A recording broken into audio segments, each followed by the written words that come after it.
ప్రియులరా, దేవునికి స్తోత్రం కలుగును గాక. ప్రభు తిరిగి మనందరికీ చక్కటి అవకాశాన్ని ఇచ్చినందుకు, ఆయన సన్నిధిలో మనం దేవుని ఇచ్చే అవకాశాన్ని దేవుడు ఇచ్చినందుకు దేవునికి స్తోత్రం. హల్లెలూయా. ప్రియులరా, మీకు ఎంతమందికి తెలుసో లేదో, మనం ప్రకటన గ్రంథంలో మనం చదివినట్లయితే పరలోక రాజ్యానికి ఒకవేళ దేవుడి చిత్తమే మనం వెళ్తే అందరం వెళ్ళాలని దేవుని చిత్తము, దేవుని ఆశ. నేను కానీ నా హృదయపూర్వకంగా ఇక్కడ కూర్చున్న మనందరం, మన తల్లిదండ్రులు, మన సహోదరులు కదా, మన చుట్టాలు, మన బంధువులు అందరూ పరలోక రాజ్యానికి వెళ్ళాలని నా ఆశ. మనం ఒకవేళ దేవుడి చిత్తమై పరలోకానికి వెళ్ళామనుకోండి కదొచ్చి ఆడ ఏముంటుందంట? బైబిల్ స్టడీ ఉండదంట కదా, శాలిని బైబిల్ రీడింగ్ ఉండదంట. ఓల్డ్ టెస్టిమెంట్, న్యూ టెస్టిమెంట్ ప్రసంగాలు ఉండవంట. గట్టిగా అరిచి కొంతమంది ప్రసంగాలు చేస్తుంటారు, అలా ఉండవంట. ఏముంటాయంట అక్కడ పరలోకంలో? ఉపవాస ప్రార్థన ఉంటుందా? ఫాస్టింగ్ ప్రేయర్ ఉంటుందా? ఉండదు. సార్ అలెగ్జాండర్ గారు చెప్పండి, ఏముంటుంది సార్ పరలోకంలో? Praise and worship. హల్లెలూయా. ఆరాధించేటప్పుడు నేను కొంతమంది చూస్తాను, చాలా హ్యాపీగా ఆరాధిస్తారు. పాటలలో మేఘనాథ్ గారు ఇంత మంచిగా వాయిస్తారని మాకు తెలియదు సార్. మీకు ఇంకా 2 కంజర్లు పోతాం, ఒకటి దేవరానికి, ఒకటి మేఘనాథ్ గారికి, ఇంకొక ఎవరున్నారు రిక్కికి. సో 3 కంజర్లు. కొన్ని చర్చ్లో మీకు తెలుసులేదో, బైబిల్లో ఒక చర్చ్ ఉంది, నాకు తెలుసు. బైబిల్లో ఒక వాక్యం ఉంది. మిరియం ఆమె కంజరాన్ని తీసుకొని ఆరాధనలు అనిపించని ఉందండి. ఆ వాక్యాన్ని పట్టుకుని ఒక తమిళ పాస్టరు వాళ్ళ చర్చ్లో అందరు కంజర్లు కొనండి, ఏదో కంజర్లు వినండి ఒకసారి, అందరు కంజర్లు కొనండి అని చెప్పి వాళ్ళ చర్చికి చెప్పాడు. సార్ మీరు నమ్ముతారు లేదో, ఆ చర్చిలో ఒక 100 మంది ఉంటారు. 100 మంది చర్చికి వచ్చినప్పుడు వాళ్ళ పిల్లలు కాదు, తల్లిదండ్రులు 100కు 100 మంది చర్చిలో కంజర్ వేస్తారు. జస్ట్ ఇమాజిన్ సార్, ఎట్లుంటుంది సార్. 100కు 100 మంది they bring kanjira and they will sing and they will worship. మనకు ఒక స్వంత బిల్డింగ్ ఉంటే మనకు కంజర్లో ఆరాధించడం, కానీ కొద్దిగా సౌండ్ ఎక్కువైంది అనుకోండి, కింద నుంచి మనకు ప్రాబ్లం వస్తుంది. అందుకని అంత గట్టిగా ఎందుకు పాడట్లేదంటే, ఎందుకు సౌండ్ తగ్గించామంటే కొద్దిగా ప్రాబ్లం స్టార్ట్ అయింది.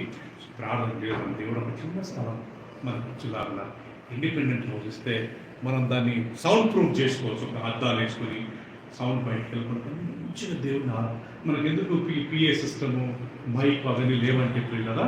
సో ఈ రూమ్కి మనకు అవి సెట్ కావాలి, ఈ రూమ్కి సెట్ కావాలి. సో ఒక్కసారి దేవుడి చిత్తమై ఒక మంచి స్థలం దేవుడు మనకి ఇచ్చి ఒక 100 గజాలు చాలు తెలుసా, అయ్యారు 100 గజాలే ఆడ మంచిగా ఒక పెద్ద హాల్ కట్టేసి దేవుణ్ణి ఆరాధించుకుని మంచి అప్పుడు కీబోర్డు, గిటారు ఇవన్నీ పెట్టి మనం అన్ని సౌండ్ ప్రూఫ్ చేసుకున్నప్పుడు దేవుణ్ణి ఆరాధించుకుంటూ బాగుంటుంది. ఇప్పుడు మనం ఇది రెంటెడ్ హౌస్ కదా, ఏమైనా కొద్దిగా సౌండ్ వస్తే కింద నుంచి వచ్చి సౌండ్ చాలా ఎక్కువ వస్తుంది, మీరు నడుస్తుండ్రు జనగణ సౌండ్ వస్తుంది అని కొద్దిగా మనకు ప్రాబ్లం అవుతుంది. కాబట్టి ఈ వాటిని కొద్దిగా ఇష్యూలో కంజరగా ఒకటే పెట్టాము.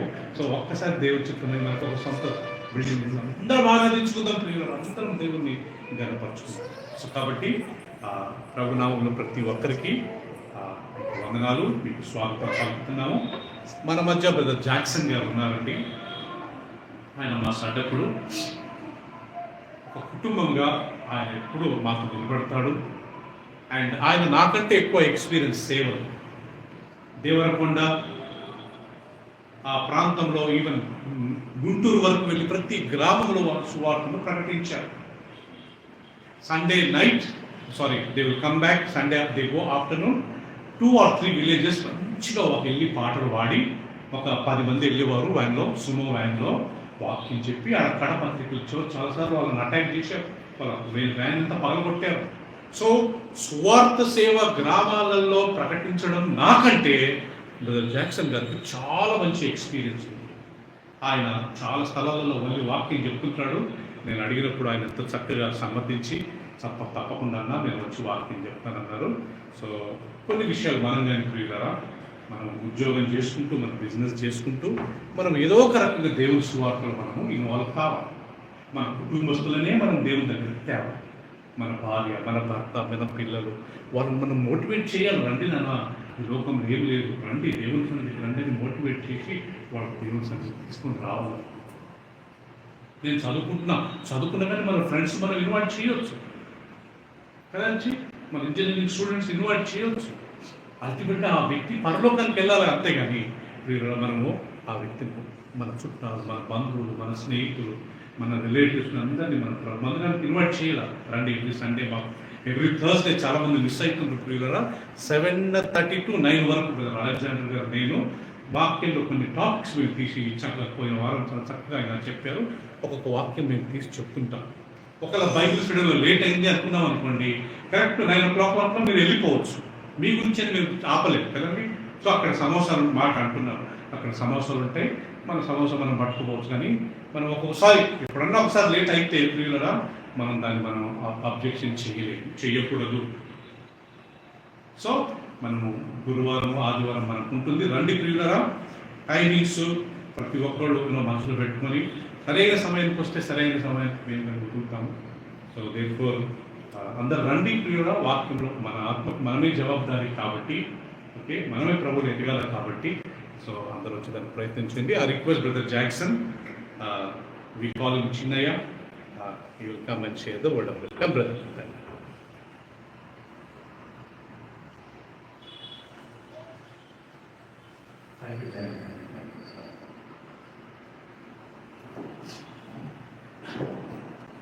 దేవుని పరిశుద్ధ నామంలో కూడి వచ్చిన ప్రైజ్ ది లార్డ్ ఫెలోషిప్ సంఘస్థులందరికీ ప్రభు పేరట వందనాలు తెలియజేస్తా ఉన్నాను.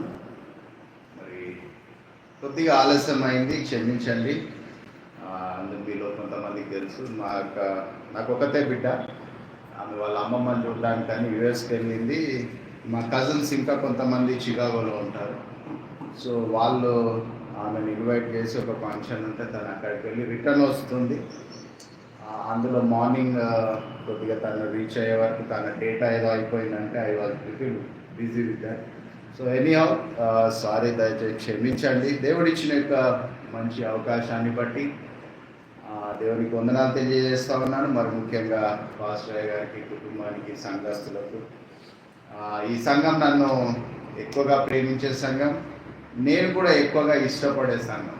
నేను మొదట మ్యారేజ్ అయిన కొత్తలో మా పాప తల్లి కడుపులో ఉన్నప్పుడు మన్నెగూడెం అని there is a very good roads, I think so. That days it's was like there is no such a nice road, but in that roads also we went and we reached there. దేవుని కృప అంటే ఈ సంఘంలో వాడబడడానికి వచ్చినటువంటి ధన్యతను బట్టి దేవునికి వందనాలు తెలియజేస్తా ఉన్నాను. గడిచిన కొన్ని రోజుల క్రితం కూడా ఇక్కడ ప్రీచ్ చేయడం జరిగింది. ఇక్కడ కూర్చున్న రిక్కీ చాలా ఇంట్రెస్ట్గా తను వింటూ ఉంటాడు, తను రెస్పాండ్ అవుతూ ఉంటాడు. తర్వాత వచ్చి మళ్ళీ నన్ను ఎన్నో క్వశ్చన్స్ వేస్తాడు. So that's what I want to start one question with Richie. Ricky, sorry. Richie is that name also very familiar to me. Endukante memanta we went to a long trip. So that time he was very close to me. Ricky, last time ఏ దాని మీద మాట్లాడినామమ్మా, ఏ topic? Right, very good. So last topic was empty, nothing. When I came here and just I was sat there, he asked me, uncle, what is the topic? I said empty. And he shocked and he just observing my face. What is empty? So according to the Bible, we spoke on that word. So before that, I spoke on the word of Parimala Vasan. It's a good perfume. So many are there. దేవుని కృపను బట్టి ఈరోజు నా topic వచ్చి మారిన మనం, లేకుంటే మారిన మనము దేవుని మహిమపరుస్తూ ఉన్నామా, అది మనకు వస్తుంది ఈరోజు. సో ఇక్కడ కూర్చున్న ప్రతి ఒక్కరు, లేకుంటే క్రైస్తవునిగా పిలువబడేవారు, విశ్వాసులుగా పిలువబడేవారు, సహోదర సమూహంగా పిలువబడే ప్రతి ఒక్కరు ఎవరైతే క్రీస్తులోనికి నడిపించబడ్డారో వారంతా కూడా మారిన వారే. ఎందుకంటే దేవుని వాక్య ప్రకారం మార్పు లేనిది క్రైస్తవులు కాదు. ఏ విధంగా అంటే మార్పు 16:16 అంటాడు, నమ్మి బాప్తీసం పొందువాడు రక్షింపబడు. సో బాప్తీసం పొందిన మన అందరము పాత స్వభావం విడిచి కొత్త స్వభావంలోకి వచ్చిన వారమే. సో ఈ మార్పు ద్వారా మనము దేవుణ్ణి మహిమపరుస్తూ ఉన్నామా అనేది కొన్ని మాటలు మనం ధ్యానిద్దాం. దానికన్నా ముందుగా 2 రెఫరెన్స్ నేను చెప్తాను, చదివి ప్రార్థన చేసుకొని మనం వాక్యంలోనికి వెళ్దాం. అపోస్తలుడైన పౌలు ఫిలిప్పీలకు రాసిన పత్రిక 3వ అధ్యాయము 7వ వచనాన్ని చదువుకున్నాం. అపోస్తలుడైన పౌలు ఫిలిప్పీలకు రాసిన పత్రిక 3వ అధ్యాయము 7వ వచనాన్ని మనం చూద్దాం. నేను చదువుతాను. అందరు తీసినట్లయితే పేజ్ నెంబర్ 108.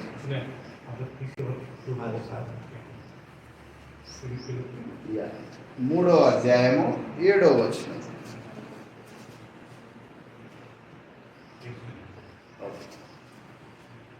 అయినను ఏవేవి నాకు లాభకరములై ఉండెనో వాటిని క్రీస్తు నిమిత్తము నష్టముగా ఎంచుకొంటిని. మళ్ళీ ఒకసారి చదువుకుందాం. అయినను ఏవేవి నాకు లాభకరములై ఉండెనో వాటిని క్రీస్తు నిమిత్తము నష్టముగా ఎంచుకొంటిని. ఇంకొక రెఫరెన్స్ చూసుకుందాం. యెహోషువ 1వ అధ్యాయము 1వ వచనాన్ని చదువుకుందాం.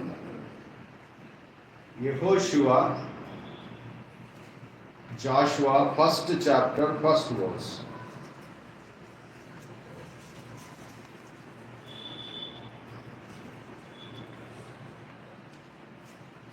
అందరు తీసినట్లయితే పేజ్ నెంబర్ 176. 1వ అధ్యాయము 1వ వచనములో ఇంట్రడక్షన్ చూస్తాం. యెహోవా సేవకుడైన మోషే మృతి పొందిన తర్వాత యెహోవా నూను కుమారుడును మోషే పరిచారకుడునైన యెహోషువకు ఇలాగ సెలవిచ్చెను, నా సేవకుడైన మోషే మృతి పొందెను కాబట్టి నీవు లేచి నీవును ఈ జనులందరూ ఈ యోర్దాను నది దాటి నేను ఇశ్రాయేలుకి ఇచ్చుచున్న దేశమునకు వెళ్ళుడి. సో అందులో 5వ వచనాన్ని చదువుదాం. నీవు బ్రతుకు దినములన్నింటను ఏ మనుష్యుడును నీ ఎదుట నిలువలేకయుండును. మళ్ళొకసారి చదువుదాం. నీవు బ్రతుకు దినములన్నింటను ఏ మనుష్యుడును నీ ఎదుట నిలువలేకయుండును. ఒక మాట ప్రార్థన చేసుకుందాం. పరిశుద్ధుడా మా గొప్ప తండ్రి, ఇచ్చిన యొక్క శ్రేష్టమైన సమయాన్ని బట్టి నీకు వందనాలు, స్తుతులు, స్తోత్రాలు చెల్లిస్తున్నాం. గడిచిన వారం అంతా నీ రెక్కల కింద మాకు ఇచ్చిన ఆశ్రయాన్ని బట్టి నీకు వందనాలు నాయన. మరొకసారి ప్రశస్తమైన ఈ సమయము, విలువ కలిగిన సమయము, 1000 దినాల కన్నా గొప్ప అయిన ఈ దినాన్ని నాయన మరొకసారి ప్రైజ్ ద లార్డ్ ఫెలోషిప్ సంఘం ద్వారా, సమూహం ద్వారా, సహవాసుల ద్వారా ఇచ్చిన కూడికను బట్టి నీకు వందనాలు. కూడి వచ్చిన మా అందరితో మరి నా మాటలు కాదు కానీ నాయన నీ మాటలుగా నాయన ఇక్కడ ఉన్న మా అందరికీ ఆదరణ, హెచ్చరిక, క్షేమాభివృద్ధి దయచేయమని యేసుక్రీస్తు పరిశుద్ధ నామమున అడిగి వేడుకుంటున్నాను నా తండ్రి. ఆమేన్. చదవబడిన వాక్యాన్ని మీరు గమనిస్తే రెండు రెఫరెన్సెస్ లో 2 వ్యక్తులు మాట్లాడినట్టుగా చూస్తాం. ఫస్ట్ ఎవరు మాట్లాడారండి? Thank you uncle. మరి మొదటిదిగా మనం చూస్తే అపోస్తుడైన పౌలు ఫిలిప్పీలకు రాస్తూ తాను మాట్లాడుతున్నాడు, తాను సాక్ష్యం ఇస్తూ అంటా ఉన్నాడు. ఏమంటా ఉన్నాడు అంటే అయినను అనే మాట రాయబడింది. అయినను అన్నప్పటికీ దానికి ముందు ఇంకా ఎన్నో ఉన్నాయని మనం గుర్తుంచుకోవాలి. So it is not that reference is starting, that words is not starting with that sentence, something behind of that. So మనము గమనించాల్సింది ఏంటిది అంటే ఒక దైవజనునిగా మరి ఏర్పరచబడిన వారు. నేను లోపలికి వచ్చినప్పుడు పాస్టర్ గారు అదే మాట్లాడుతూ ఉన్నాడు. మనము అంటే క్రైస్తవులంగా ఉంటూ ప్రభు పరిచర్యలో కూడా వాడబడేవారు. పౌలు జీవితంలో చూస్తే తాను స్వతహాగా డేరాలు కుడుతూ దాని నుంచి కొద్దిగా మరి ఎర్న్ చేసుకుంటూ తిరిగి తను పరిచర్యకు వాడినట్టుగా చూస్తాం. మరి ఇంకా ముందుకు వెళ్ళినట్లయితే కొన్ని సంఘాలు ఆయనను పోషించినట్టుగా చూస్తాం. ఆయన ఎంతో ప్రేమించబడిన వ్యక్తిగా మనము అపోస్తుల కార్యంలో చూస్తాం. నేను నా డైలీ పోర్షన్లో చదువుతా ఉన్నప్పుడు ఎన్నో మర్మాలు ఎంతో గొప్పగా అనిపించింది. పౌలు జీవితంలో ఒక ఊరు భాషలో ఒక చిన్న సెంటెన్స్లో చెప్పాలని అంటే ఆ పూలు అమ్ముకున్న కాడ కట్టెలు అమ్ముకున్నాడు, లేదంటే లగ్జరీగా బతికిన కాడ, మంచి జీవితం జీవించిన కాడ కష్టాలు అనుభవించినట్లుగా మనం పౌలు జీవితంలో చెప్పవచ్చు. ఎందుకు అని అంటే తన ధన్యతలో నేను ఎప్పుడు చెప్తాను, పౌలు ఎంత జ్ఞాని అంటే ఆ రోజుల్లో గ్రంథాలు ఈ విధంగా బైబిల్ వల్ల పుస్తకాల వల్ల లేవండి. అన్ని చుట్టలు చుట్టి గ్రంథాలుగా మరి ఉండేవి. మనందరికి తెలుసు, పాత కాలంలో మనం చూస్తే మరి వాటిని చుట్టలుగా చుట్టేవారు. ఎవరైనా పౌలు దగ్గరికి వెళ్ళి ఒక సూది గుచ్చి మరి ధర్మశాస్త్రంలో ఒక 1/2 ఇంచు వరకు నేను దాన్ని లోపలికి దించాను, మరి అక్కడ ఏముంటుంది పౌలు అని అడిగితే అక్కడున్న ఆ యొక్క ఆ వాక్యాలన్నీ కంటతగా చెప్పేవాడంట. అంతటి జ్ఞానం గలవాడు. మరి ఈ రోజుల్లో కూడా నేను యూట్యూబ్లో చూస్తానంటే రీల్స్లో కొన్ని, ఈ మధ్య అమెరికాలో చాలా మంది పిల్లలు మొత్తం కంటత అడిగి వచ్చి నిలబడి రెఫరెన్స్, మీరు ఒక రెఫరెన్స్ చెప్తే ఆ రెఫరెన్స్ మొత్తం కంటత చెప్పగలుగుతా ఉన్నారు.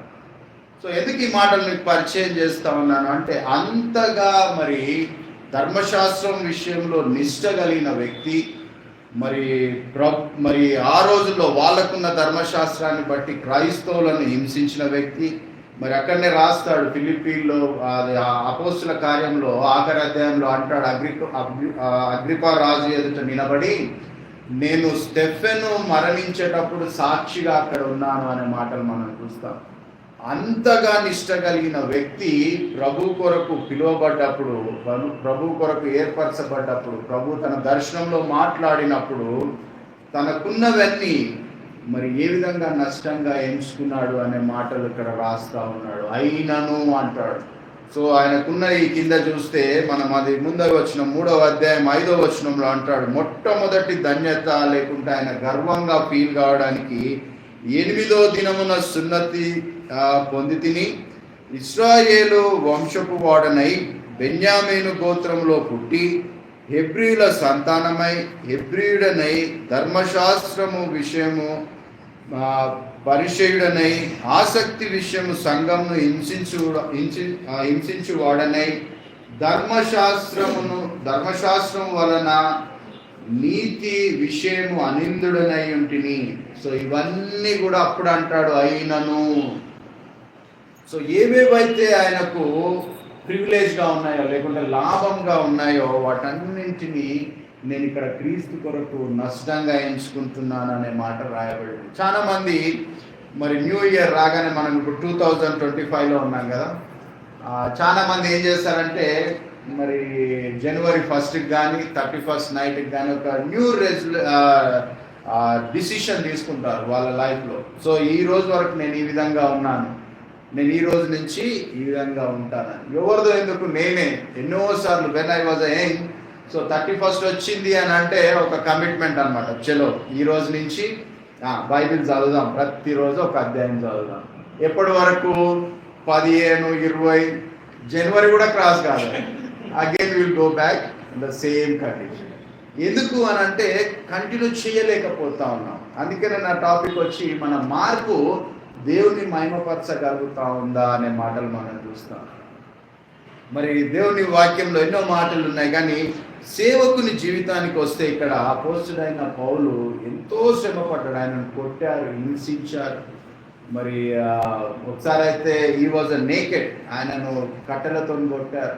మరొకసారి దీపంలో అతడు మరి ఆ పడవలో ప్రయాణం అవుతున్నప్పుడు తుఫాన్ చేత కొట్టబడి ఒక ఐలాండ్కి వెళ్ళి, మరి మనం అక్కడ చూస్తాం ఒక పాము అతన్ని గడిచినప్పుడు ప్రజలందరూ భయపడి ఇతడు ఎవడో శాపగ్రస్తుడు అనుకుంటారు, కానీ ఆ పాము అతనికి ఏమి హాని చేయని కారణం చేత తిరిగి అతన్ని మరి గొప్ప వ్యక్తిగా పూజిస్తారు. మేము కూడా, నేను ఇంతకుముందు మీకు చెప్పాను అనుకుంటాను, 1993వ సంవత్సరంలో మా డాడీ ఆయన రిటైర్డ్ అయిన తర్వాత ఆయనకు వచ్చిన కొద్ది డబ్బుతోని ఒక చిన్నది, ఆ రోజుల్లో కమాండర్ అని పిలిచేవారు, 10 సీటర్ మహేంద్ర జీప్, దాన్ని కొని దాన్ని సేవ కొరకు వాడేవారు. ప్రతి సండే ఈరోజు ఈవినింగ్ చర్చ్ అయిపోయిన తర్వాత ఒక 5 మెంబర్స్ ఎల్డర్స్, ఇంకొక 5 మెంబర్స్ యంగ్స్టర్స్ కలిసి ప్రతిరోజు ఒక గ్రామానికి వెళ్ళి సువార్తీకరించేవారు.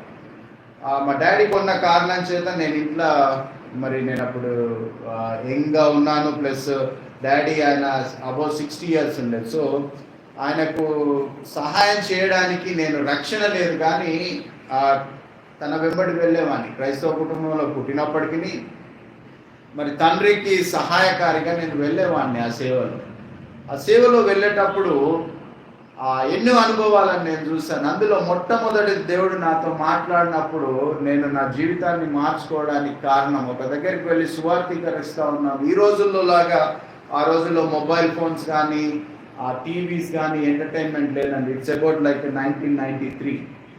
ఆ రోజుల్లో మనం గమనిస్తే ఒక ఊరికి వెళ్ళి నిలబడితే మనం ఒక మైక్ ఆన్ చేసి పాటలు పాడినప్పుడు అనేకులు కూడి వచ్చేవారు. అక్కడ నేను నిలబడి సువార్త గంభీరంగా జరుగుతూ ఉంది, వాక్యం ప్రకటిస్తూ ఉన్నారు. నేను పక్కకు వచ్చి నిలబడితే దేవుడు ఒక మాట మాట్లాడుతూ ఉన్నాడు నాతో. మొదట నీవు రక్షణ పొందు, అప్పుడు రక్షణ సువార్తను ప్రకటించన్నాడు. సరే, అక్కడి నుంచి అవాయిడ్ చేసి కొద్ది దూరం వచ్చాను. మళ్ళీ అదే స్వరం నా చెవులో మోగుతూ ఉంది, మొదట నువ్వు రక్షింపబడు. సో అప్పుడు నా జీవితంలోనికి మొట్టమొదటిసారిగా నేను చేసిన తప్పులు, అపరాధములు, మరి వాటన్నింటిని దేవుని ఎదుట ఉంచి దేవుని వైపు మళ్ళీ సువార్త సేవలో ముందుకు వెళ్ళే రోజుల్లో ఎలాగైతే అపోస్తలుడైన పౌలుకు ఒక పాము గర్చినప్పుడు అది విషం ఎక్కలేదో, అదే ఎక్స్పీరియన్స్ మా సువార్త సేవలో నేను చూడగలిగాను. మీకు ఈ రోజు వరకు తెలుసు, మొన్ననే నేను సైమన్ అన్న ఫ్యామిలీ అటు గుంటూరుకు వెళ్ళేటప్పుడు చూపించాను. ఒక పాస్టర్ ఉంటాడు బంజారా ట్రైబ్ నుంచి, లాలు అని. ఈ లీవ్స్ వెరీ రిమోట్ ఏరియా. యూజువల్గా తండాలంటే మరి వీళ్ళు చూసిన వారికి తెలిసి ఉండొచ్చు, హార్డ్లీ 15 or 20 హౌసెస్ ఉంటాయి అంతే, నాట్ మోర్ దెన్ దట్. చిన్న గ్రామము, ఏ ఫెసిలిటీస్ ఉండవు, దారి కూడా సరిగా లేని ఊరికి మేము వెళ్ళగానే ఆ ఊర్లో ఒక వ్యక్తికి తేలు గర్చి చాలా ఊరంతా, చిన్న ఊరు, కొంతమంది ఉన్నవారికి బంధువులు ఉంటారు, అందరూ అడావిడిగా తీసుకొని వెళ్తా ఉంటారు. మేము అప్పుడే ఎంటర్ అయ్యాం. అయితే ఏమైంది అంటే ఈ విధంగా తేలు గరిచింది, బాగా నొప్పి వస్తుంది అని, ఒక్క నిమిషం ప్రార్థన చేస్తామని ప్రార్థన చెయ్యగానే వెంబడే ఆ యొక్క నొప్పి తక్కువైపోయి ఆ వ్యక్తిని హాస్పిటల్ తీసుకుపోలేదు, వెంబడే హీల్ అయ్యాడు. దేవుని కృప. అంటే మనం గొప్పవారం అని కాదు, కానీ మనం ప్రభులో ఉన్నప్పుడు, ప్రభు పరిచర్యలో ఉన్నప్పుడు, మరి నువ్వు పాస్టర్గా నిలబడి వాక్యం చెప్పని అవసరం లేదు, నువ్వు క్రైస్తవునిగా ఉంటే చాలు. నీ లోపల స్థిరత్వం, నీ యొక్క మార్పు దేవుని మహిమపరచగలిగితే నీ ద్వారా అనేకులు మేలుపరచబడతారు. సో ఈ మార్పులో మనం చూస్తే యోర్దాను గురించి నేను మాట్లాడాలని ఆశపడతా ఉన్నాను. మనందరికీ తెలుసు యోర్దాను నది.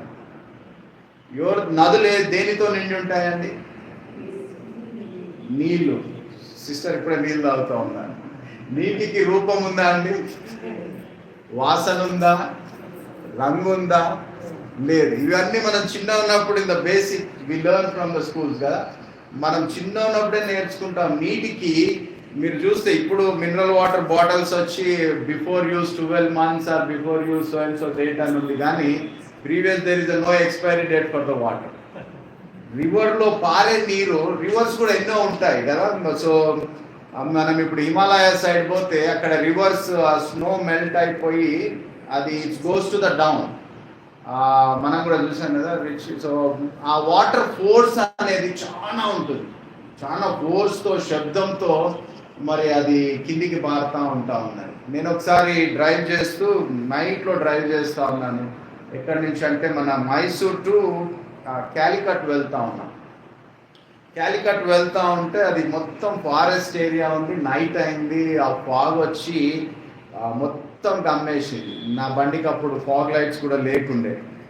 నేను సైమన్ అన్న వాళ్ళు ఎర్లీ ఇన్ ద మార్నింగ్ పోతుంటే కూడా it was a full fog. ఆ రోడ్లో కనపడదు, మనకు బయట ముందుంది ఏంటిదో కనపడదు. అలాంటి సిచ్యువేషన్లో నాకు ఒకటే ఒక సౌండ్ వినబడుతుంది, ఏంటంటే పెద్ద ప్రవాహపు ధార వినబడతాను. అది ఎటు నుంచి వస్తుందో తెలియదు, ఎటు పోతుందో తెలియదు, కానీ దాని శబ్దము భయంకరంగా ఆ శబ్దం చేస్తూ ఉంది ఆ చీకట్లో. ఎందుకు ఈ మాట చెప్తా ఉన్నానంటే, నదులు ప్రవహించేటప్పుడు అది శబ్దంతోనూ భయంకరంగా మరి కదులుతూ ఉంది. యోర్దాను గురించి రాస్తాడు, కోతకాలపు సమయంలో అంటే అది దాని గట్టుల మీది నుంచి పారుతూ ఉంది అనే మాట చెప్తాం. మీరు గమనిస్తే మొదటిదిగా మరి మా ఆదికాండంలో ఉంటుంది, మనందరికి పరిచయమైన వాక్యమే. లోతు కన్నులెత్తి ఎక్కడ చూశాడండి? యోర్దాను ప్రాంతాన్ని చూస్తాడు. దేవుని పట్టణము వలె ఉండేను అని. దయచేసి చదువుదాం ఒకవేళ మనకు ఆదికాండంలో ఆ మాటలు రాయబడి ఉన్నాయి. Thank you uncle. అంకుల్ ముందర నేను ప్రకటించడం అంటే అంకుల్ నాకు రెఫరెన్స్లు అందిస్తాను. చాలా థ్యాంక్ యూ అంకుల్. నిజంగా సంఘస్థులు రియల్లీ యు ఆల్ బ్లెస్డ్.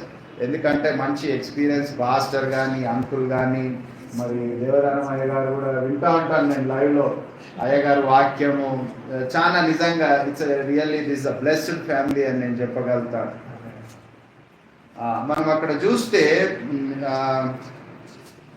ఆదికాండము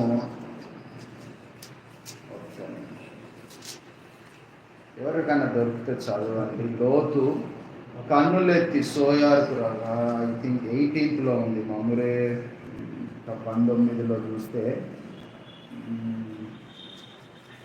దానికన్నా ముందే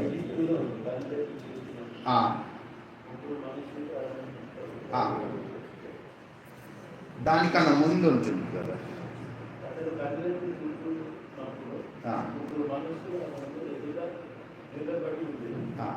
ఇది దేవదూతలు అబ్రాహాంకు ప్రత్యక్షమైనది. 13th. Thank you brother. 13th right అండి. ఇదే లోతు ఆదికాండము 13వ అధ్యాయము 10వ వచనం. అక్కడ చూస్తే 9 పేజ్ నెంబర్ 9. లోతు కన్నులెత్తి యోర్దాను ప్రాంతం అంతటిని చూచెను. యెహోవా సొదొమ గొమొరాను పట్టణములను నాశనము చేయకముందు సోయారుకు వచ్చు వరకు అదంతయు యెహోవా తోట వలెను ఐగుప్తు దేశము వలెను నీళ్లు పారు దేశమై ఉండెను. చూస్తే యోర్దాను మొట్టమొదటి యోర్దానుకున్న ఆధిక్యత ఏంటిది అని అంటే దేవుని పట్టణం, లేకుంటే దేవుని పట్టణాన్ని మరి ప్రతిబింబించే అటువంటి పట్టణంగా చూస్తాం. ఎప్పుడు దేవుని యొక్క శాపం రాకముందు. ఈరోజు మన అందరికీ న్యూస్లో బాగా గుర్తున్న విషయమే కదా, చాలా స్క్రోలింగ్స్లో చూస్తూ ఉన్నాం లాస్ ఏంజల్స్ గురించి. నిజంగా కదా, దేవుని నాకు కూడా అనిపించింది ఒక్కొక్కరు మాట్లాడుతున్నప్పుడు వారి టెస్ట్ మనీస్ అక్కడ చెప్తున్నప్పుడు, దేవుడు తలుసుకుంటే నీ టెక్నాలజీ ఎంత, నీకున్న ఐశ్వర్యం ఎంత, నీకున్న సమస్తం ఒక్క క్షణంలో కూడా బూడిదమయం చేయగలడు దేవుడు. సొదొమ గొమొర తర్వాత నేను అనుకుంటా ఈరోజు లాస్ ఏంజల్స్ ఆ స్థితిని కనిపిస్తాం. అనుకున్నారు అమెరికా నెంబర్ 1 కదా అనుకో, world number 1 country. So technology పరంగా కానీ వాళ్ళ లివింగ్ స్టైల్ కానీ, ఆడున్న ఇల్లు కోట్ల రూపాయలు కలిగినాయి. ఎప్పుడైతే వారి జీవితంలో వారి మార్పు దేవునికి మహిమకరంగా లేనప్పుడు, అదేదో వాళ్ళు అక్కడ అవార్డ్ ఫంక్షన్లో అంటాడు కదా, క్రియేటర్ ఓటింగ్ అంటే ఎంత, 0. ఒక టైం వచ్చే వరకు మన స్థితి పెరిగినా కొలది మనం ఏం చేస్తామంటే మన దేవుణ్ణే ఎదిరించి అటువంటి స్థితికి వెళ్తాం. నేను ఎప్పుడు ఒక చిన్న ఎగ్జాంపుల్ చెప్తాను. నా జీవితంలో వేరే నేను మాట్లాడను. నేను యంగ్స్టర్గా ఉన్నప్పుడు నాకు ఉన్న చెడ్డాయి ఒక్కొక్కటి, నేను చెప్పాను కదా 31st రాని ఒక చేంజ్ తీసుకోవాలని.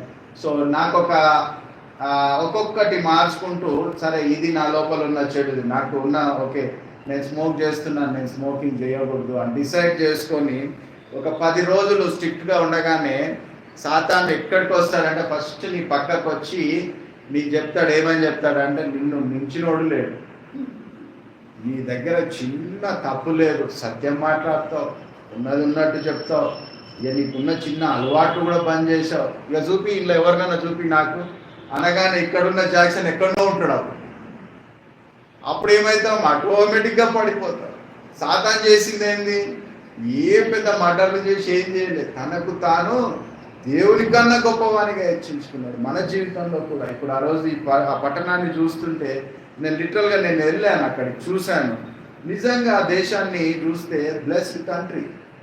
మీరు 1983లో అనుకుంటా, maybe before that NT Rama Rao garu మన ముఖ్యమంత్రి చీఫ్ మినిస్టర్గా ఉన్నప్పుడు తాను విజిట్ చేసి తాను ఇచ్చిన స్టేట్మెంట్ అంటే ఏంటంటే, మన బెడ్రూమ్స్ కూడా వాళ్ళు మెయిన్ రోడ్ కిందికి పనికిరావు అని అంటారు. అంత నీట్గా వాళ్ళ రోడ్స్ కానీ వాళ్ళ సిటీస్ కానీ ప్లాన్ చేసుకున్నారు.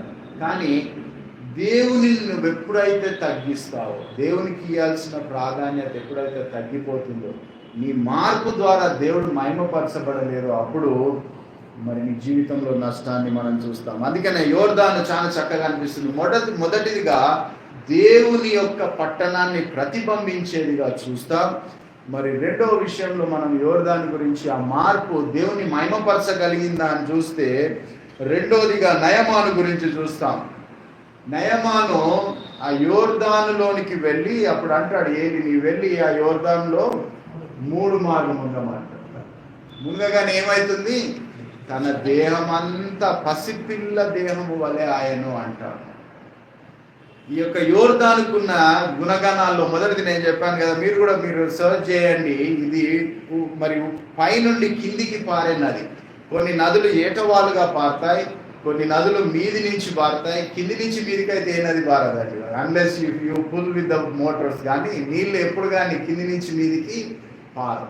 సో ఈ ప్రవాహము గల నది మొదట దేవుని పట్టణాన్ని మహిమపరుస్తూ ఉంది. రెండవదిగా చూస్తే స్వస్థతకు కారణమైనట్టుగా చూస్తాం. ఎప్పుడైతే నయమాను వెళ్ళిందో తన ప్రవాహాన్ని అంచుకొని ఒక వ్యక్తి అందులో ప్రవాహం గల దాంట్లో దిగితే కొట్టుకొని పోతాం కదా. మనం ఆలోచిస్తే తాను చక్కగా వెళ్ళి 3 మార్లు మునిగి మరి ఒక మార్పుతో బయటికి రావడానికి యోర్దాను నది కారణంగా చూస్తాం. నీటికి రూపం లేదు, ఆకారం లేదు, రుచి లేదు, కానీ అవి ఏం చేస్తూ ఉన్నాయంటే దేవుని మహిమపరుస్తూ ఉన్నాయి. మరి నయమాను జీవితంలో స్వస్థత కలగడానికి అది కారణంగా చూస్తాం. ఇంకో విషయాన్ని చూస్తే యేసుక్రీస్తు రక్షణ ఏ నదిలో బాప్తిజం తీసుకున్నాడండి? రక్షణ బాప్తిజం కానీ లేకుంటే బాప్తిజం పొందింది యోర్దాను నదే. సో దేవుని కుమారుడు లేకుంటే దేవుడే స్వతహాగా యోర్దాను నదిలోనికి దిగి మరి బాప్తిజం తీసుకున్నట్టుగా చూస్తాం. తన ద్వారా దేవుని మహిమపరచగలిగింది. ఈ రోజు వరకు మనం యోర్దాను గురించి మాట్లాడుకుంటున్నామంటే ఈ యొక్క ప్రవాహము మరి తనకు అనుకూలంగా అది మార్చుకోగలిగినట్టుగా చూస్తాం. మరి నేను ఇంకో రెఫరెన్స్ చదివించాను కదా, తర్వాత మనం వాటికి వెళ్దాం. ఇక్కడ వరకు దీన్ని ఆపి మనం తిరిగి ఏ విధంగా అయితే యోర్దాను మహిమపరచగలిగిందో ఆఖరిలో నేను ఆ మాటలు చెప్పి నేను ముగిస్తాను. సో ఇక్కడ మార్పు ద్వారా మనము మహిమపరచబడుతున్నామా, దేవునికి మహిమకరంగా ఉన్నామా అనే మాటలు మనం జ్ఞాపకం చేసుకున్నాం. అందులో లూకా సువార్త 19వ అధ్యాయము 1 నుండి 10 వచనాలను మనం చూసుకుందాం. లూకా సువార్త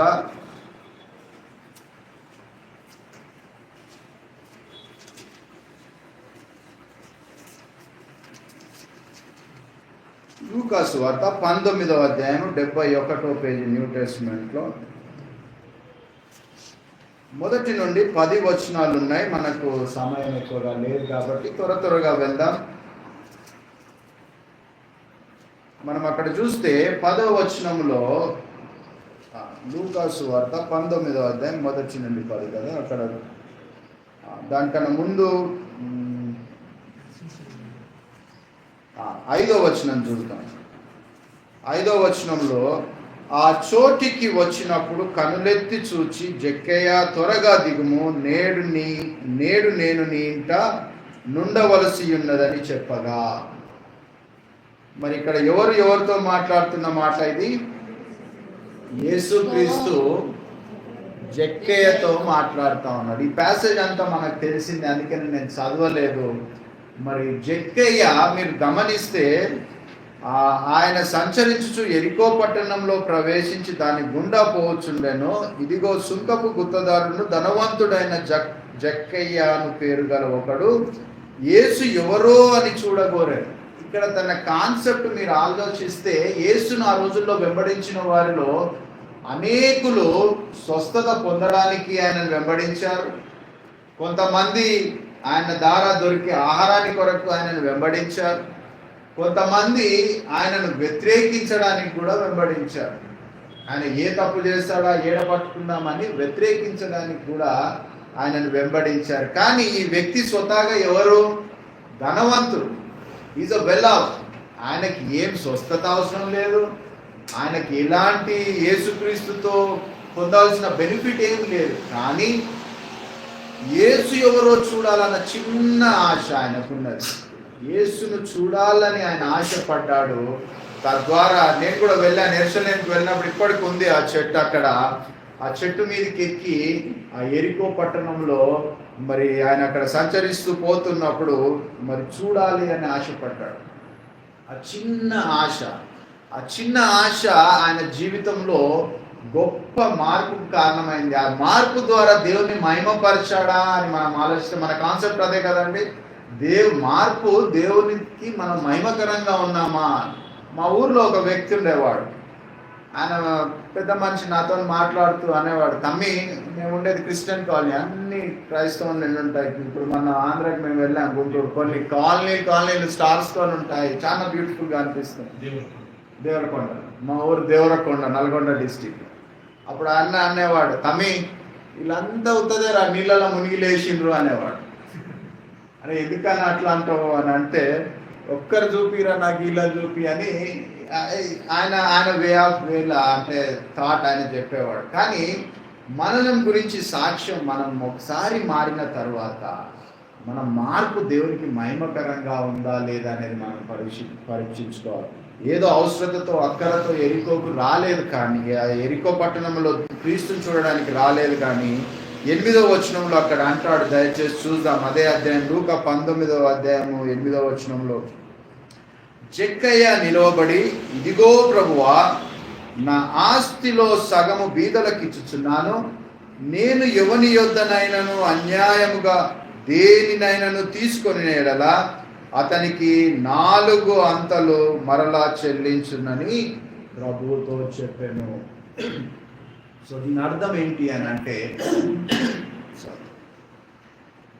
డబ్బు పరంగానే కాదు, కానీ మాట పరంగా, ఇంకా నీ క్రియ పరంగా ఒకరికి నీవు నష్టం కలిగిస్తే వెంబడే, క్రీస్తు నీ లోపల ఉంటే వెంబడే నీవేం చేయమంటా ఉన్నాడు, దాన్ని తిరిగి చెల్లించు. లేకుంటే మాట ద్వారా కష్టం అయితే క్షమాపణ కోరు, నీ క్రియ ద్వారా ఒకరికి నష్టం అయితే క్షమాపణ కోరు. సహోదరుడు నా నుంచి, ఎందుకంటే సూర్యుడు అస్తమించే లోపే నీవు క్షమాపణ కోరమంటా ఉన్నాడు. కాబట్టి మనం క్రీస్తును మహిమపరిచే వారంగా ఉండాలి.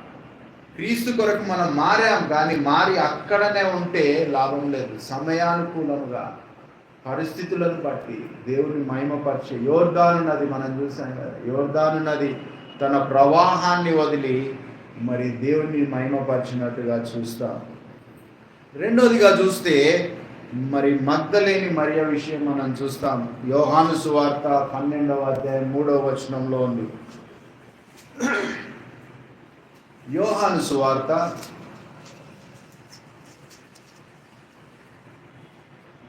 12వ అధ్యాయము 13వ వచనంలో,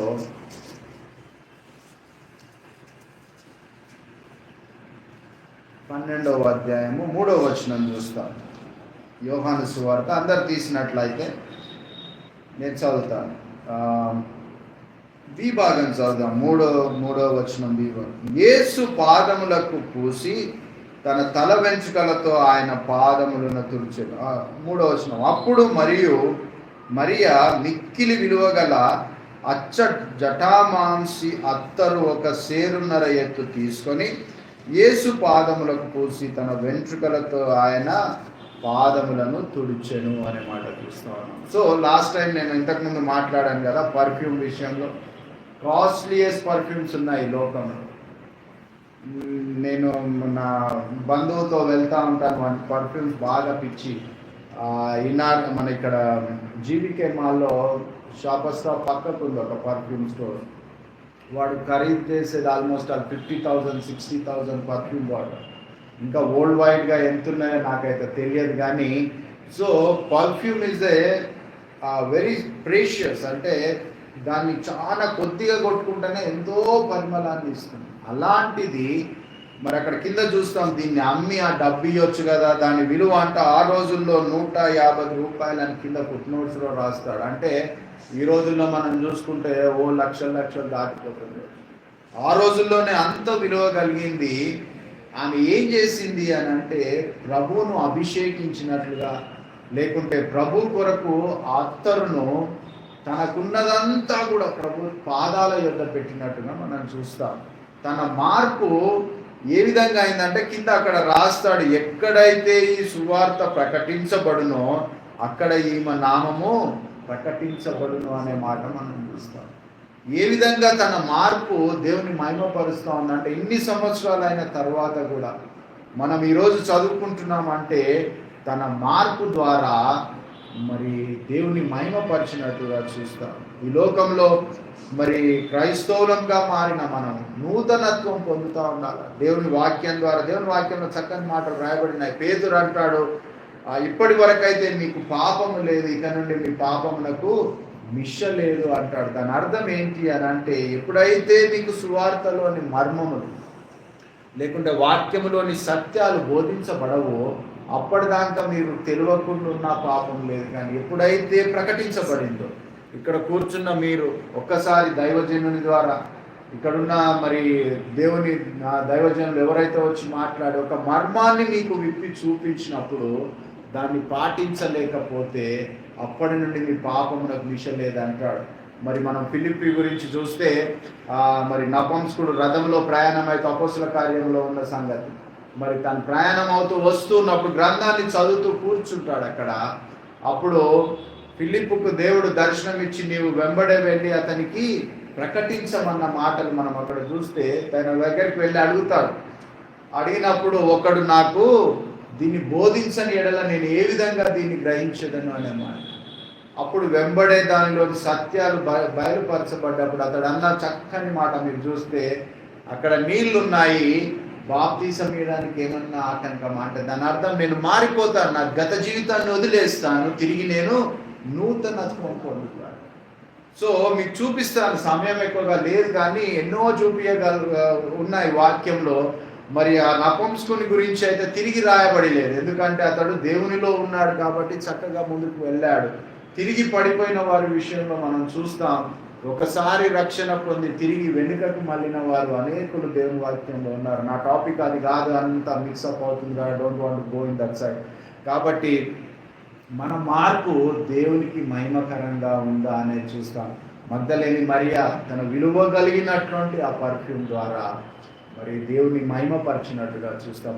ఆమెను ఈ రోజు వరకు మనము ఆమె పేరును జ్ఞాపకం చేసుకుంటా ఉన్నాం. ఇంకొక వ్యక్తి గురించి మనం జ్ఞాపకం చేసుకున్నాం. మరి పేద విధవరాల గురించిన మాటలు చూస్తాం. అదే మార్కు సువార్త 12:42 అక్కడ ఉంది.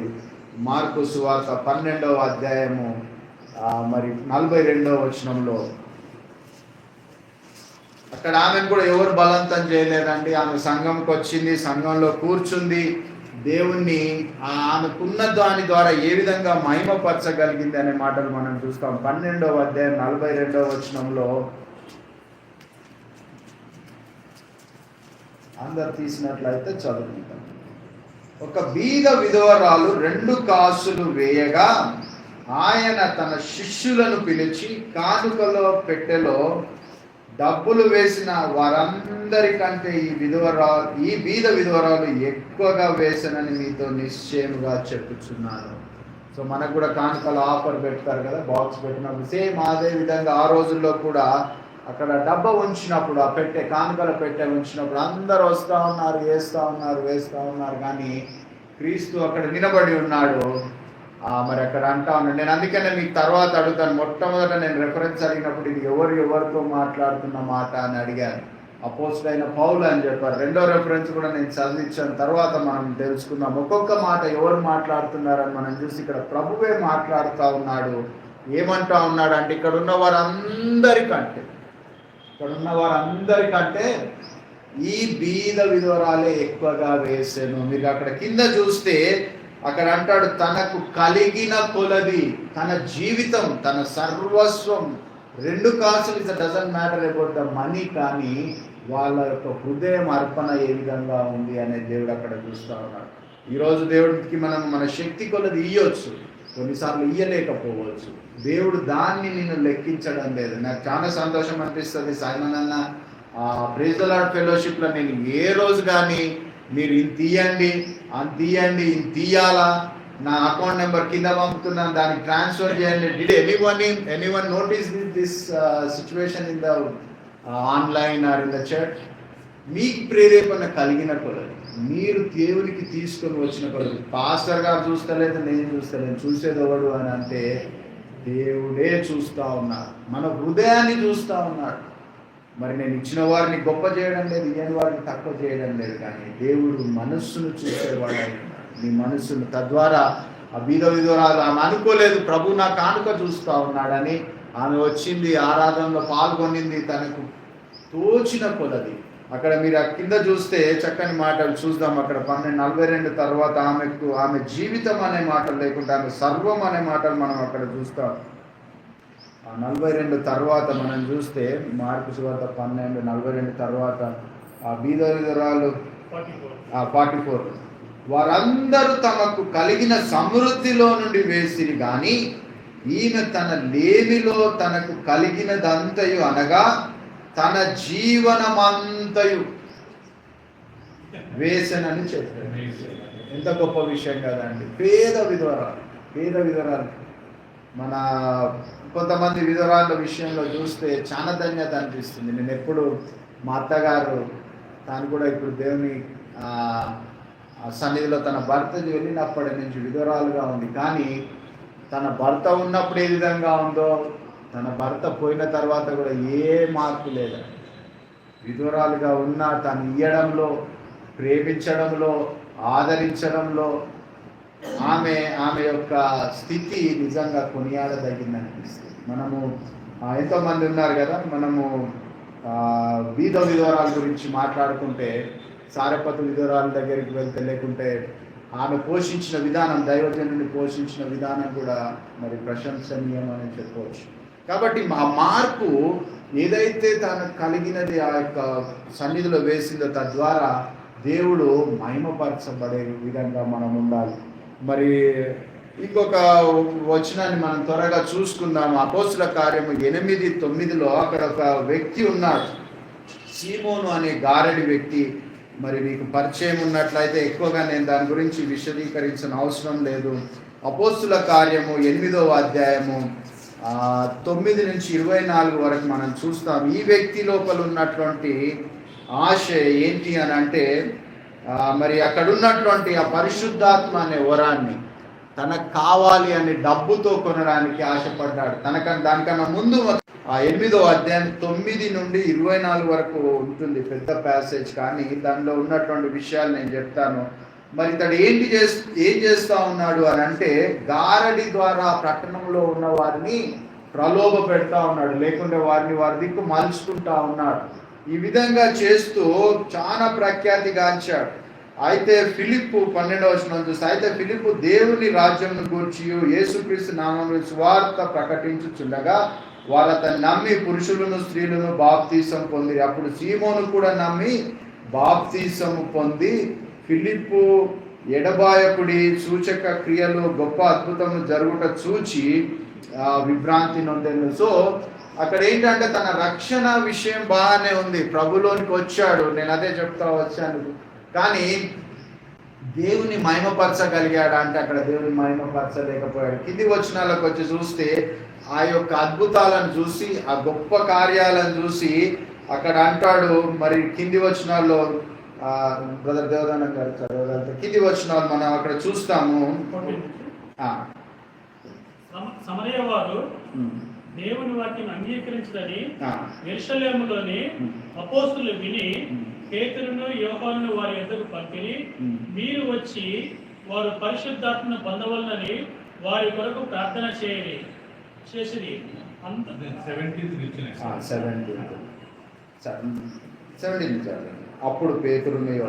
అప్పుడు పేతురును యోహానును వారి మీద చేతులుంచగా వారు పరిశుద్ధాత్మను పొందిరి. అపోస్తులు చేతులుంచుట వలన పరిశుద్ధాత్మ అనుగ్రహింపబడినని సీమోను చూసి వారి ఎదుట ద్రవ్యము పెట్టి నేను ఎవరి మీద చేతులుంచుతున్నో వాడు పరిశుద్ధాత్మను పొందినట్లు ఈ అధికారం నాకు ఇయ్యుడని అడిగారు. Thank you brother, thank you. ఇక్కడ చూస్తే వారి ఎదుట ద్రవ్యము పెట్టి నేను ఎవరి మీద చేతులుంచుతున్న వాడు పరిశుద్ధాత్మ పొందినట్లు అధికారం నాకు ఇమ్మని అడిగాను. కింద మనం చూస్తే వాడు శాపానికి కారణమైనట్టుగా మనం చూస్తాం. మన యొక్క మార్పు, మన మార్పు ద్వారా మనము మొదట చదివినట్టుగా లాభకరంగా ఏవైతుండేనో ఈ పౌలు నష్టంగా ఎంచుకున్నాడు. కానీ మనలో ఇంకా చాలా మంది ప్రభువును బట్టి లాభపడుతూ ఉన్నారు. దాని మరి కింది వచనాల్లో చూస్తే శపించి వాడు వెళ్ళిపోయినట్టుగా చూస్తాం. అక్కడనే ఉంది కదా, నీవు ఘోర దుష్టత్వములోను దుర్నీతి బంధకములోను ఉన్నట్లు నాకు కనబడుతున్నదని చెప్పి, అందుకు సీమోను, మీరు చెప్పిన వాటిలో ఏది నా మీదకి రాకుండా మీరే నా కొరకు ప్రభువును వేడుకోనమని చెప్పాను. ఈ మాట ఎవరు చెప్తా ఉన్నాడు అంటే సీమోను చెప్తా ఉన్నాడు. 22 నుంచి చూద్దాం. కాబట్టి ఈ నీ చెడుతనము మానుకొని మారు మనస్సు నుండి ప్రభువును వేడుకొనుము, ఒకవేళ నీ హృదయాలోచన క్షమింపబడవచ్చును. నీ యొక్క మారు మనస్సు మరి ప్రభువుకు మహిమకరంగా ఉండాలి, లేకుంటే ఇవన్నీ నీ మీదకి వస్తాయంటే అవన్నీ నా మీదకి రావద్దు అని మరి అక్కడ వేడుకుంటున్నట్లుగా చూస్తాం. ఈ మాటలు ఎందుకు మీకు పరిచయం చేస్తా ఉన్నాను అని అంటే, మన మార్పు దేవునికి మహిమకరంగా ఉందా లేదా అనేది చూస్తాం. మరి పాస్టర్ గారు నాకు 12:30 వరకు మీరు మాట్లాడవచ్చు అని సమయం ఇచ్చారు. ఓకే, అనదర్ 5-10 minutes అన్నారు కాబట్టి నేను 5-10 minutes ముగిస్తాను. సో ఈ వ్యక్తి ద్వారా దేవుడు మహిమపరచబడడం లేదు. తిరిగి మనము చదవనవసరం లేదు, మనందరికీ తెలిసినటువంటి విషయమే. యేసుక్రీస్తు చనిపోయి సమాధి చేయబడిన తర్వాత శిష్యుల్లో పేతురు ఎక్కడికి వెళ్ళాడండి? మీరు గమనించి చూస్తే తిరిగి తన మరి చేపలు పట్టడానికి వెళ్ళాడు. తిరిగి తన నెట్స్ బాగా చేసుకొని మరి దిగంబరిగా ప్రభు దర్శించినప్పుడు ఎక్కడున్నాడు అంటే దిగంబరిగా మరి సముద్రంలో వల వేస్తున్నట్టుగా చూస్తాం. తిరిగి వెనుకకు పోయిన స్థితి. తిరిగి దేవుడు ఆయనతో మాట్లాడినప్పుడు గొప్ప దైవజనునిగా ఆశీర్వదింపబడ్డాడు. దేవుడు కొన్నిసార్లు మనతో ఈ విధంగా దైవజనుల ద్వారా కానీ పాస్టర్ల ద్వారా తెలియకపోవచ్చు, స్వతహాగా మనకు తెలియకపోవచ్చు. మన తప్పును మనతో మాట్లాడినప్పుడు వాక్యం అండి, నేను ఎప్పుడు చెప్తాను, ఈ వాక్యము సుత్తె వంటిది అని దేవుని వాక్యంలో రాయబడింది. 2 అంచులు గల ఖడ్గము. మరి దీని పవర్ ఎట్లా అని అంటే నాతో ఎన్నోసార్లు మాట్లాడిందండి. నేను చెప్తాను, మనందరికి తెలుసు వండర్స్లో ఒక వండర్ తాజ్మహల్ కదా ఇండియాలో ఉన్నది. ఎంతమంది వెళ్ళారో తెలియదు, కానీ నేను యంగ్స్టర్స్, నేను రిచ్ లాగా ఉన్నప్పుడు, ముఖేష్ లాగా ఉన్నప్పుడు I love to wear shoes. కొత్త షూస్ తెచ్చుకోవాలా, వేసుకోవాలా. చర్చ్కి వెళ్ళినప్పుడు ఆ షూస్ బయట ఇస్తే ఎవరు వేసుకోపోతారో అని ఎవరికి తెలియకుండా చిన్నగా పోయి, అప్పుడు పెద్ద చర్చెస్ బెంచెస్ ఉండే, దాని కింద దాచుకునేవాడిని షూస్. మేము అందరం కలిసి తాజ్మహల్ చూడడానికి వెళ్తే తాజ్మహల్ ఎన్నో ఉంటుంది, ఈడ వాడు చెప్పులు ఇప్పి నడుచుకుంటా పోవాలి. ఆడికి నేను మంచిగా, నాకు అప్పుడు ఏమనిపించలే ఇప్పేసిన, ఎందుకంటే యాంగ్జైటీ కొత్త చూడగానే అప్పో ఎంత మంచిగా పోతా ఉంటే కొద్దిసేపటికి కాళ్ళు కాలుతా ఉన్నాయి ఎండకు. దేవుడు అప్పుడు మాట్లాడుతూ ఉన్నాడు, నువ్వు నా సన్నిధికి చెప్పులు వేసుకొని వస్తావు, ఒక సమాధి దగ్గరికి వచ్చి చెప్పులు లేకుండా తిరుగుతున్నావు ఆయన అన్నప్పుడు. అప్పుడు నేను రియలైజ్ అయ్యి ఈ రోజు వరకు ఎంత కాస్ట్లీ షూస్ కానీ పోతే పోని ప్రభా నష్టంగా ఎంచుకున్నాం, కానీ దేవుని ఆలయంలోనికి నేను చెప్పులు వేసుకొని రాను అని నేను డిసైడ్ చేసుకుని. దేవుడు ఒక్కొక్కసారి ఒక్కొక్కరితో ఒక్కో విధంగా మాట్లాడవచ్చు. అప్పుడు మనం వినగలిగితే, మనం దేవుని కొరకు మరి ఆ మాటలు మన హృదయంలో ఉంచుకున్నప్పుడు దేవుడు మనల్ని ఎట్టగా ఆశీర్వదిస్తాడనే మాటలు చెప్పి నేను ముగిస్తాను. ఇప్పుడు మరి Jashuva 1st chapter 1st verse మనం చూసినట్టుగా 5వ వచనం చూద్దాం. యెహోషువ దయచేసి 176వ వచనం పేజ్ నెంబర్ అండి. మొదటి నుండి కొన్ని వచనాలు ఉన్నాయి కానీ మనకు సమయం లేదు. 5వ వచనాన్ని చదువుతాం. ఇక్కడ అంటా ఉన్నాడు, నీవు బ్రతుకు దినముల అన్నింటను ఏ మనుషుడు నీ ఎదుట నిలవకయుండును. నేను మోషేకు తోడైనట్లు నీకును తోడైందును. నిన్ను విడువను, నిన్ను ఎడబాయను, నిబ్బరము కలిగి ధైర్యముగా నుండుము అనే మాటను మనం చూస్తా ఉన్నాం. మొదటిదిగా రెఫరెన్స్ మనం చూసినప్పుడు అపోస్తుడైన పౌలు మాట్లాడుతూ ఉన్నాడు, అయినను ఏవేవి లాభకరముగా ఉండేనో వాటిని క్రీస్తు కొరకు నష్టముగా ఎంచుకుంటున్నాను. నా మార్పు దేవునికి మహిమకరంగా ఉంటే, దేవుడు ఇక్కడ స్వయాన ఈ మాటలు ఎవరు మాట్లాడుతున్నారు అని అంటే యెహోవా దేవుడు అంటా ఉన్నాడు. మరి మోషే చనిపోయిన తర్వాత మరి యెహోషువతో అక్కడ మనం అంటా ఉన్నాడు, ఏమని అంటా ఉన్నాడు అంటే, నీవు బ్రతుకు దినములన్నింటను ఏ మనుషుడు నీ ఎదుట నిలవలేడు అనే మాట. ఎంత గొప్ప ధన్యత. ఒకవేళ మన మార్పు దేవునికి మహిమకరంగా ఉంటే, దేవుడిని మహిమపరుస్తున్నట్లయితే, కొత్త సంవత్సరం కానీ ఈరోజు వాక్యం విన్న నీవు కానీ నీ మొదట ఎలాంటి సమస్య ఉండదు, ఎలాంటి భయంకరమైనటువంటి పరిస్థితి, బాధ, ఇరుకు, ఇబ్బంది, ఆర్థిక సమస్యలు లేకుంటే కుటుంబ సమస్యలు ఏవైనా ఉండవచ్చు, కానీ ఏది కూడా దేవుడు అంటా ఉన్నాడు, నిలువనేరవు, నిలువనేరవు. నీ ఎదుట ఏ మనుషుడు నిలువనేరడు. ఎవరు తోడైంటా అంటున్నాడు అంటే నేనే నీతో ఉంటా. మీరు నమ్ముతారో నమ్మరో, నేను చాలా అంటే ఎక్స్పీరియన్స్ అయ్యాను దేవునితో. నేను చెప్పాను అనుకుంటా, నా జీవితంలో 1999వ సంవత్సరం మొట్టమొదటిసారి అమెరికా వీసా కోసం నేను అప్లై చేశాను చెన్నైలో. ఎన్నో ఫుల్ ఎక్స్పెక్టేషన్స్ పోయాను, ఎందుకంటే ఇట్స్ అ డ్రీమ్ కంట్రీ కదా, ఎవరికైనా చూడాలా, లేకుంటే నాట్ ఓన్లీ సెటిల్ అట్లీస్ట్ ఒక్కసారి చూడాలా అనే ఆశతో పోతే రిజెక్ట్ అయింది. తర్వాత ఎన్నోసార్లు ప్రయత్నించాను. తిరిగి దేవుడు 2019వ సంవత్సరంలో నేను వెళ్ళినప్పుడు, it's a gap of 20 years I attend so many times. కానీ 20 సంవత్సరాల గ్యాప్ తర్వాత ఎంత అద్భుతంగా దేవుడు వీసా ఇచ్చాడంటే, నేను వెళ్ళినప్పుడు వాళ్ళు ఒక్కొక్క క్వశ్చన్ అడుగుతూ ఉంటే అందులో నాకు బాగా ఈ రోజు వరకు నచ్చిన ప్రశ్న ఏంటంటే, ఆఫీసర్ నన్ను అడిగింది, your family is travelling along with you అని అంటే, నో మ్యామ్ అనగానే వై నాట్ అన్నది.